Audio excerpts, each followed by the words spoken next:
नमस्कार दोस्तों, आप कहानी सुन रहे हैं नवजात शिशु का खूंखार प्रेत। मेरा नाम भारत चावड़ा है। मैं जनकपुरी का रहने वाला हूँ। मेरे पिता सुपारी और पान मसाला के रिटेल व्यापारी हैं।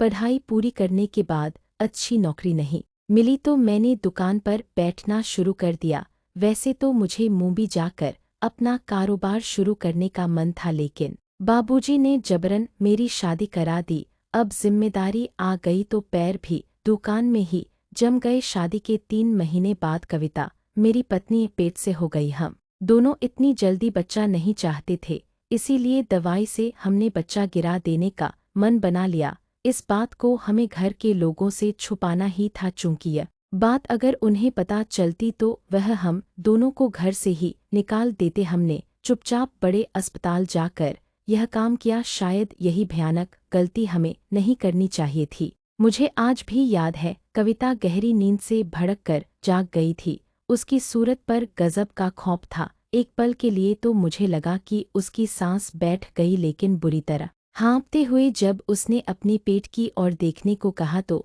मेरे रोंगटे खड़े हो गए। उसका पेट बुरी तरह नीला पड़ चुका था और बार बार फूल रहा था, फिर बैठ जाता।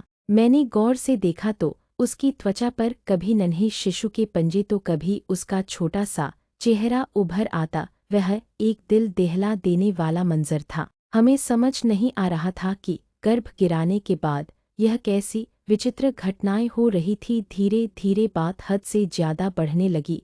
अब वह डरावना सिलसिला हर दूसरे दिन होने लगा। कविता की तबीयत दिन पर दिन खराब होती चली गई। उसका वजन भी बेहद गिरने लगा। यह सब देखकर मेरी माँ ने हम दोनों की क्लास ली। थोड़ी देर आनाकानी करने के बाद कविता ने रोते रोते सब सच बता ही दिया। तब मेरी माँ ने उसे तो कुछ ना कहा, लेकिन मुझे करार चांटा मारा। माँ ने उसी वक्त हमारे गुरुदेव को फोन किया। उन्होंने घर पर आकर साफ साफ बताया कि भ्रूण हत्या का घोर पाप चढ़ा है। आपकी संतान प्रेत योनि में गई है। कई हजार वर्ष भटकने के बाद उसे मनुष्य शरीर मिलने वाला था। आप दोनों के कुकर्म से अब उसे वह सारे फेरे फिर लेने होंगे, इसलिए वह आप दोनों पर बार बार मरणतोल वार करेगी। सावधान रहना। माँ ने उनसे इस समस्या का उपाय पूछा, लेकिन उन्होंने क्रोध प्रकट करते हुए बोल दिया, मैं अजन्मा बच्चों के हत्यारों की मदद नहीं करता।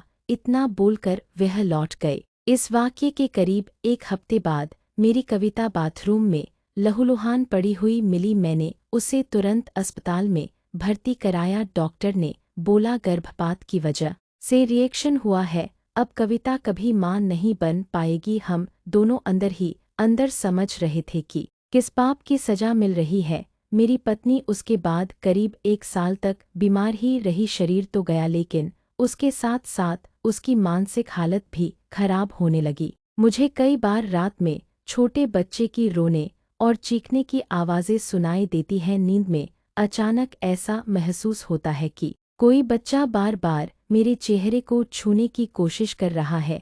एक दिन अचानक कविता के माता पिता उसे घर ले गए ताकि उसकी हालत में कुछ सुधार हो सके। उस रात अकेले में मुझे बेहद डरावने सपने आ रहे थे। थोड़ी देर हुई तो खून की उबकाई आना शुरू हो गया। मैंने बिस्तर से उठकर देखा तो अंधेरे में मेरे सामने एक विकराल शिशु हवा में तैर रहा था। मैं यह सब देखकर बौखला गया। मैंने जोर की चीख लगाई और बेड रूम से बाहर भागा। घबराहट के मारे मेरा पैर फिसला और मैं सीढ़ी से नीचे जा गिरा।